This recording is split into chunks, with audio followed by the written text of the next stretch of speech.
you for tuning in. This is Andrea with Rhythmic Healing Education. We're going to start out with an energy healing, and then we're going to go into the tarot reading. So the first thing that's coming up with this is rhythm, as you can clearly see here. And then the energy work that we're doing is all around alignment with our natural cycles. So we all have our own natural rhythm. The name of my company is Rhythmic Healing Education. And the reason why is because everything is energy. Everything can be basically brought down to an atomic level. And so everything has a particular vibration, a particular frequency, and that frequency has a rhythm. So even simple things like if you're tapping on this table versus tapping on the wood, there's different densities, there's different rhythms that are operating. And when I teach some of the touch therapy, I help the students to tune into feeling the difference between the vibration in the bone versus the vibration in the connective tissue. And if you think about texture, if you think about squeezing an orange or something like that, like the texture on the outside is going to be very different than the texture on the inside. This is a different vibration, a different rhythm. So we can look at it like that. When we're looking at these cycles, we're looking at aligning with our own cycles. There's a cycle of growth. There's a cycle of decay. There is a cycle of having a massive amount of, people call it a growth spurt, like a massive amount of energy. There's also a time to rest. When we look at the cycles of the moon, we look at the cycles throughout the day. We look at the meridian clock, how the energy cycles through our bodies throughout the day. We look at our sleep cycles. We look at our brainwave frequencies. All of these things are rhythms. Now, sometimes we can get out of alignment with our natural rhythm, meaning, I was using this example the other day with how women, we have our menses. And then when we're with other women, when you live with another woman, your menses will line up with their menses. So it's like your cycle changes. Sometimes when you have children, your cycle changes. You may like to wake up in the morning and go for a run, but you can't always do that. So then you start operating in different cycles that aren't quite in alignment with your natural cycles. This happens a lot with people that have occupations where they're working at night and they're not getting consistent sleep, or their sleep patterns are disrupted. And this can create all kinds of issues, hormonal imbalance and weakened immune system and all kinds of fun things like that, right? So this is about getting back in alignment with our natural cycles. Part of it is knowing what those natural cycles are, and the other part of it is getting back into alignment with it. So we're going to go ahead and connect with the card reading. This is going to show us a couple of things. One, what has caused us to come out of alignment? So we're asking, what's caused us to come out of alignment, and what do we do to better get into alignment, okay?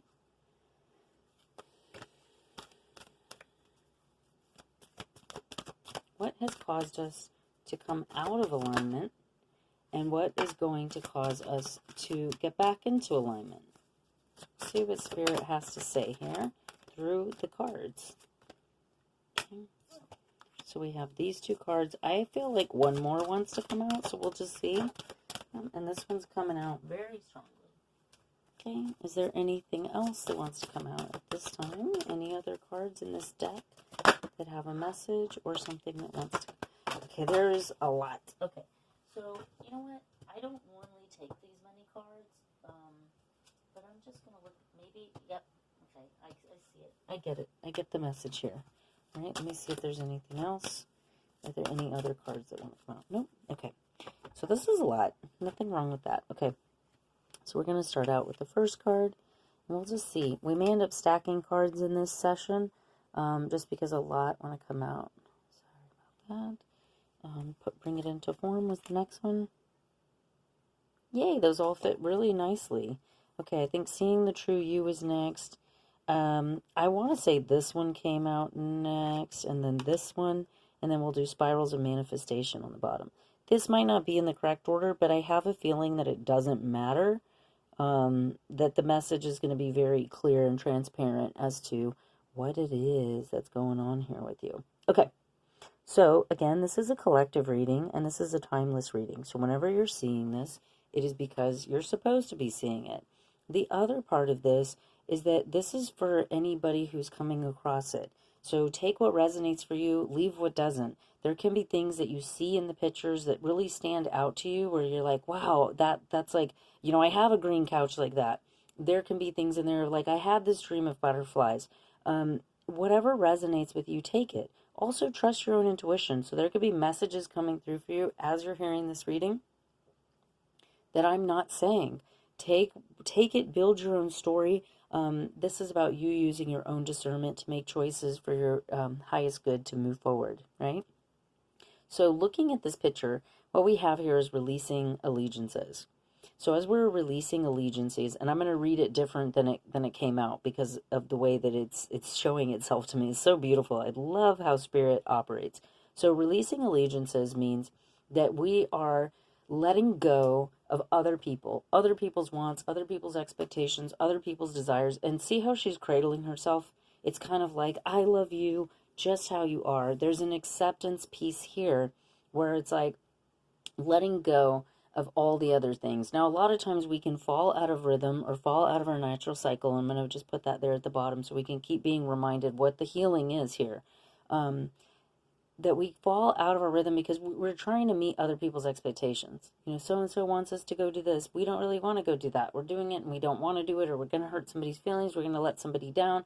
And then there's like some sort of drama in it when all we want is to stay at home and drink tea and watch a movie or something, right? So it's like releasing these allegiances. Now, with this card as well, because she is naked and she is cradling herself and she's also resting, there's this energetic of releasing allegiances within ourselves. These are concepts, ideas, beliefs, limiting beliefs, things that we tell ourselves that it's like, well, you have to do that, and you have to do that, and that wouldn't be right if you did this. A lot of times it's like we think it's the people, places, and things outside of us, but really it's ourselves. It's our own ability to set boundaries, speak up for ourselves, choose people that are more understanding to be in our life, look for the right kinds of support, ask for what it is we need. So releasing allegiances goes into that. Now, because she has these bees around her, and there's also these bangles of value and worth coming through, there's this idea of being the queen bee, taking command, taking control of your life, telling the bees what to do, how to make that honey, how to get that, that nectar and that honeycomb and all the beautiful things that honey brings to people's lives. The bees also are the pollinators. They're the reasons why we have plants, There's a children's book that I love so much, and it's called Hope for Flowers. And it talks about that. It talks about how the bees are the hope for the flowers. And without the bees, the flowers don't exist. And so this is the idea that, like, what we give, this, maybe you're a connector, you're a networker, people rely on you, you're holding a family together, these different things. It's the idea that, like, that other people's existence relies on you, other people's well-being, other people's unfoldment and enflowerment, and their processes depend on you. So it's a matter of you being in alignment with yourself, your natural cycles, your intuition, all of those things. Then we move into seeing the true you. So you have to be able to see the true you, meaning sometimes we believe lies that other people tell us. Sometimes we go into internal conflict and we're literally fighting those tapes. We're fighting those stories. So somebody when you were younger could have said, oh, you're not capable of that, or no one's going to listen to what you have to say, or whatever, right? And then even though we know it's not true, we'll hear that conflict going on inside of ourselves. We'll hear ourselves saying, that's not true. I can do this. I know I can. Or, you know what? I am good enough. And when you hear yourself saying that, who are you standing up to? Are you standing up to yourself? Are you standing up to your own judgments and criticisms? Is this an adopted belief system? Is this an active tape running in your subconscious that we need to turn off, that we need to deactivate, that we need to release allegiances to? So this is something I want you to think about as you're going through this healing process. There's a lot of greens here. There's the lily pads. Now, the lily pads, to me, a lot of people think of butterflies as being like a very transformational being, and they are. But you have to think about the frog. And I love the frog because nobody really talks about the frog's transformation because it's not this beautiful, fluttery thing. The frog has such a powerful transformation that we all see. So the frog starts out as this tiny little innocent tadpole that like anybody can scoop up with a net, right? Then it goes to this weird awkward phase where it has legs and it has a tail. It can kind of go on land, kind of go on water, still extremely vulnerable to pretty much anything and everything out there. Then it reaches a phase where it starts to get its legs and it starts hopping and going in these huge leaps and bounds. It's no longer this tiny little creature that everything wants to eat. It comes into its power in such a huge way, but it has that awkward phase where it has the legs and the tail. It's not quite this, it's not quite that yet. But once it gets into its adulthood, when it's fully formed, it can really hop and leaps and bounds. And what's interesting about the frog, too, is although we know frogs are innocent, we're afraid of them. There's some sort of, people have like an irrational fear of frogs. It's very interesting to me. And so there's that idea there, that there's something in that transformation that's scary to people. There's something in the ability to jump in leaps and bounds. There's something in your character, your characteristics, or something about you that even though you're harmless, there's a fear there. So that's something that's coming up that you need to think about. Also, this is about seeing yourself as you truly are. And that could be seeing your transformation, seeing what you've been through. There's something here too. It's coming through as like a relationship thing. It's a different thing coming through with releasing allegiances, where it says, you know, people say, I had to kiss a lot of frogs to find you. So there's something about knowing your value and your worth, going through this transformational period, seeing yourself as you truly are, so that you are no longer, you're attracting a prince instead of a frog. You're attracting the things, the value of what you are. You're seeing that and you're attracting that instead of anything less than, okay? It's also that whole tying into the aligning with your rhythm is the frog, you know? So you could have been like a tadpole. It has a very different rhythm and a very different set of survival skills than a full-size frog, right? So as you go through transformation, those cycles are going to change. Your need for rest is going to be different. Your maybe the food you're eating, like all the things are going to be different depending on where you are in your cycle, where you are in your growth and your transformation. Next, we have the word wants to be written. So this is very specific. There's something inside of you that wants to be channeled out. It needs to come out. Here, because her eyes are closed, she's covered in this like white, all of this. These two are really showing a transformational process of seeing yourself, coming inside of yourself, connecting with the words, connecting with your internal communication, connecting with what wants to come out. You have to release these allegiances. You have to come in alignment with your truth of who you are. And then you have to really listen, hone in, get the vision, whatever it is. It says the words want to be written, so that may be very specific for some of you. But maybe the words want to be spoken. Maybe they want to be singed. Maybe they want to be danced. This is about an expression within you that wants to come out. Maybe it wants to be painted. Maybe it wants to be woodworked or crafted in some way. So this is like the idea of what is in you wants to come out of you. And so the idea is to then bring it into life. To bring this into life. Now, some of this, I'm going back to this right now real quick, because of the mascara, I'm assuming this is mascara, but it's kind of like this sadness, this darker energy. And this could be about writing, communicating this process, this transformation that you've gone through. There, you could have been going through a lot of hurt. A lot of hurt. You can see she's resting. She's trying to nurture herself. She seems very tired here. The eyes are still closed. The eyes are still closed in this image. So it's still kind of like an introspective energy where you're by yourself. You're trying to go through this process. This seems like you're overcoming a lot of hurt and a lot of pain. And I'm sorry for that. I'm getting emotional because I just feel like so many beautiful people go through such painful experiences, but the truth of the matter is they overcome them.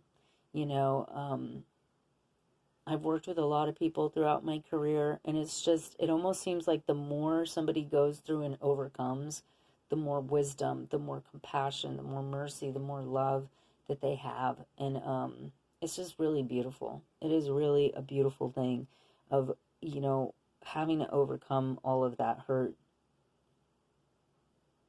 And there's a lot there. Like I'm being shown a lot with judgment, criticism, overcoming a lot of pain, and having to do it alone. I'm seeing there's a connection to animals here. There's a connection to the transformation process, but each card is an individual standing alone, taking those steps alone, coming into alignment with spirit, which is probably what's made you most powerful, is that alignment with spirit.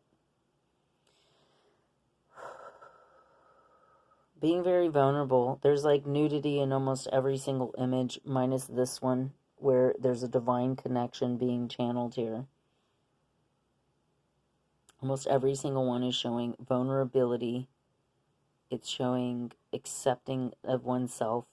And I always feel like the human body, because I'm a body worker, I've been working with the, tissues and all of those things for so long, doing touch therapies, that I just think the human body is just the most brilliant thing ever.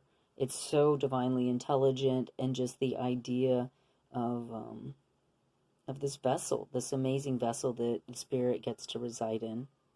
It's truly beautiful. So here we're coming into life. And I love how, you have the little monkey here, the kind of the closest thing to the human genetically. It looks like a crow or perhaps a raven. I get those confused often.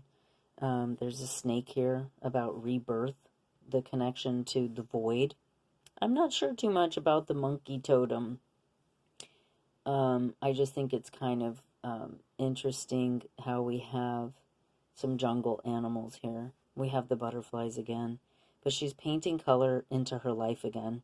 You have this black and white image, and you have this painting color. You have a black and white image here as well, and then you have these bright colors around it. These two almost share the same types of shades. So she's bringing life back into her life. She's connecting, she's drawing that in. And it's nice that there is a connection to art, to creativity, and also to expression here. I can't help but think that the background looks like a checker or chessboard. So it seems like maybe strategically planning or strategically taking those steps to bring yourself back into life, to bring your art back into life, or to come back into life. And this could be to come back into your natural rhythms. Sometimes we're very imbalanced. We could be sick or something. And in that recovery process, we're walking again. We're eating solid food again. We are taking those steps. We're riding again. We're doing the things, getting back on the horse, let's say. And that could be specific for somebody. But it's the idea of coming back into life, breathing life back into ourselves. I just noticed, too, that this is 42 and 43. So there's kind of like, and that one's 41. So there's divine order here, and also a connection with alignment, aligning with the timing here. We also have, nope, it looks like that's it. For some reason, I thought I saw a 19, but it was a 29. Next, we have spirals of manifestation. And this is where we start bringing things to life. So you have spirals of manifestation, and then you have bring it into form. And these two are about actually connecting with the divine matrix, connecting with life source. And you see it here too. So these three here, you're seeing this same connection with the movement forward, all with the same idea of attracting, manifesting, creating, bringing into life, taking the necessary steps so that you can move forward.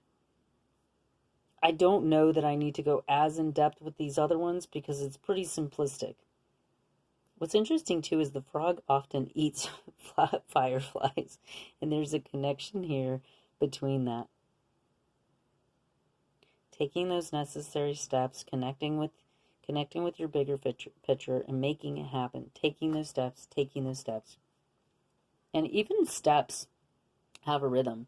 I teach cranial sacral therapy, and we talk a lot about gait cycles. When you're a massage therapist or a touch therapist or a physical therapist, any kind of touch therapist, maybe even a doctor, chiropractic, acupuncture, maybe even a lot of medical doctors, You often watch people's gait cycles to see how are they moving. Oh, that shoulder's stuck. This arm is stuck.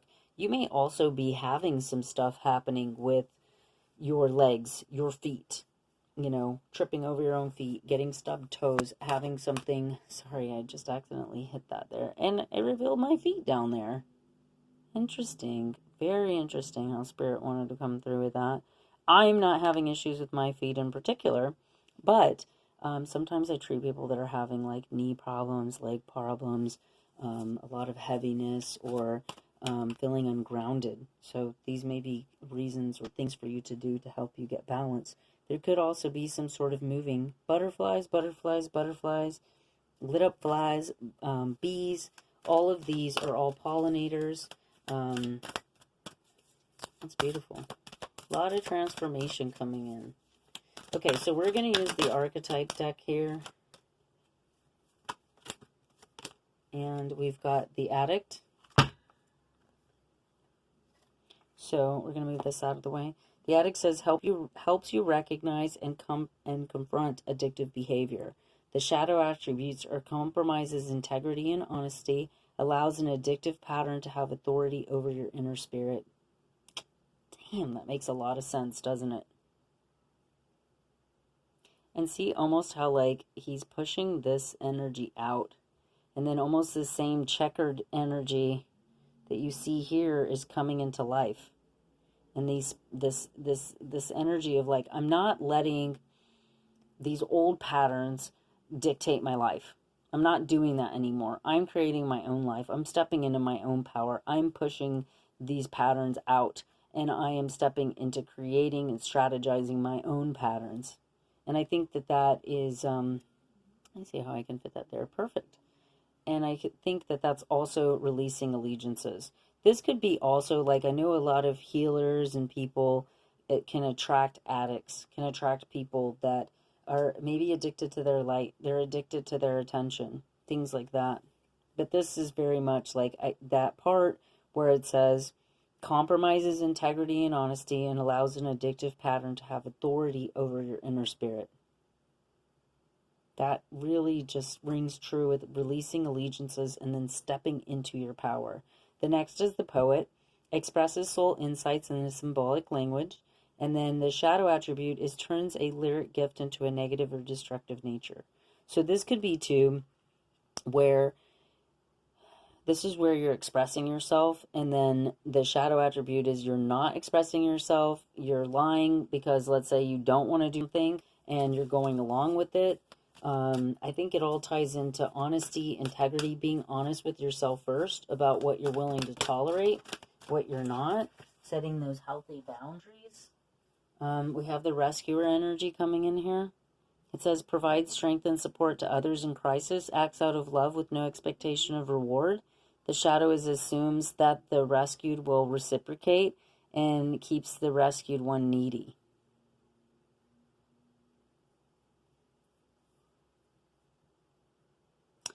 And that makes sense on a lot of different levels here. I'm trying to see how, let me see where I can put this. I think this is releasing allegiances. It's connecting here with seeing yourself as you truly are, releasing allegiances. Because if you have helped people without any expectation of reward, and it's not that you expect reciprocation, but just that, like, maybe when you need help, where is that person or where is that energy coming in? Is it there for you? Is it reciprocated? Are we open to receiving? When we see our value and your worth, we're not going to settle for anything less. I feel like I need to pull one more just to balance this energy. But we have two more coming out. And then visionary on the bottom. So I think I'm just going to end up stacking these cards. So we have storyteller coming out.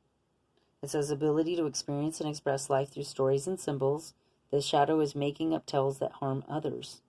So I think this is what wants to be written. And I also think that this could be stories that you tell yourself that are harmful to you. So actually, let me do this. I'm going to connect these by doing this, by putting this energy here. So it's like, don't rescue yourself right now. Put yourself first. Release allegiances with energetics that don't reciprocate to you.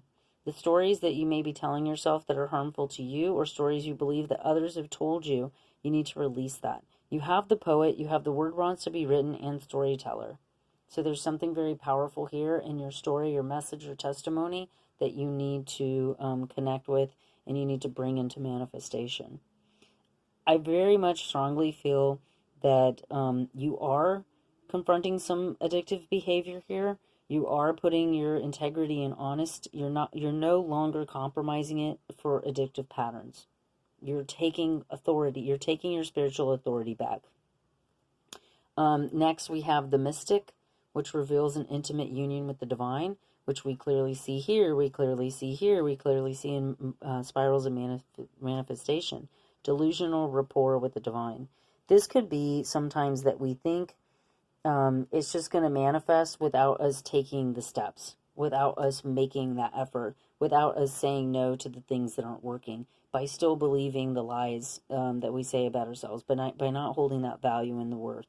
The next is the visionary, capacity to envision what is not yet conceivable to others, willingness to proclaim a vision without regard for personal gain. The shadow is selling insights to the highest bidder, compromising your vision to make it more acceptable. So this is like, instead of doing things your way and having an authentic thing, we kind of compromise ourselves or the way we approach things because we're afraid of maybe what others may think, say, that sort of energetic. And I also was thinking with this when it came through about the idea of being able to envision things that others can't see yet, that this may be the hard part here with the rescuing, is that you see things that people don't, so you feel like you can't just tell them the story. You can't just use these other energetics to like help them maybe move out of addictive behaviors, that it could actually create an addictive behavior for you on having that vision and not being able to express it, and it then harming you in the ways that maybe you feel responsible for somebody, and you shouldn't feel responsible for them because people need to be responsible for themselves. So then you're trying to rescue and do these different things, and then it gets you stuck in a cycle. This says addict, but what is addiction? You know what I mean? It's like we're stuck in a negative cycle in which we don't feel like we have control over. And a lot of times with addiction, we get stuck in that cycle because it's like something that we feel like we can control, but it's a double-edged sword. You know, just like a lot of people, it's like they love to eat chocolate because there's lots of pleasure in eating that chocolate. And in the beginning, you feel like I can control it. Like it gives me this pleasure and I can eat that chocolate and I feel better. But then at some point, that little piece of chocolate, it doesn't do it anymore. You need an entire bar. And then next thing you know, you're just like, you know, you don't have control over it anymore. So there's a control energy here coming in, where that's why I think it says integrity and honesty about not allowing something to have authority over you. Okay? So what's next? What else does Spirit want to show us? These cards are like really sticky, really sticking together.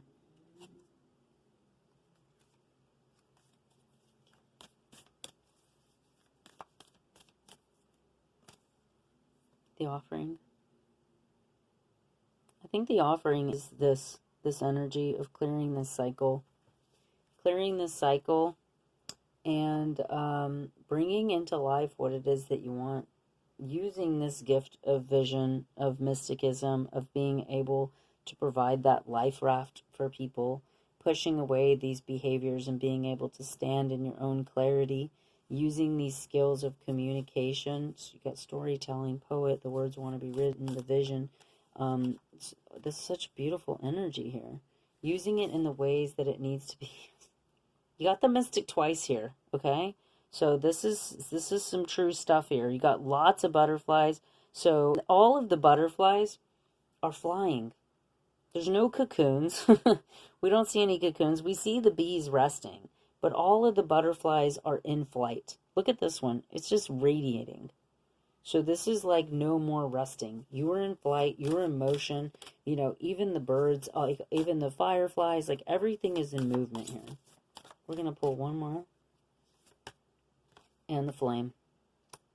So connecting with that passion, your desire to move forward, taking that action, no longer waiting or, getting caught up in this this energetic of negative cycles that are holding you back. What a beautiful reading. I'm wondering if there's anything else that wants to come out, but it just feels so complete.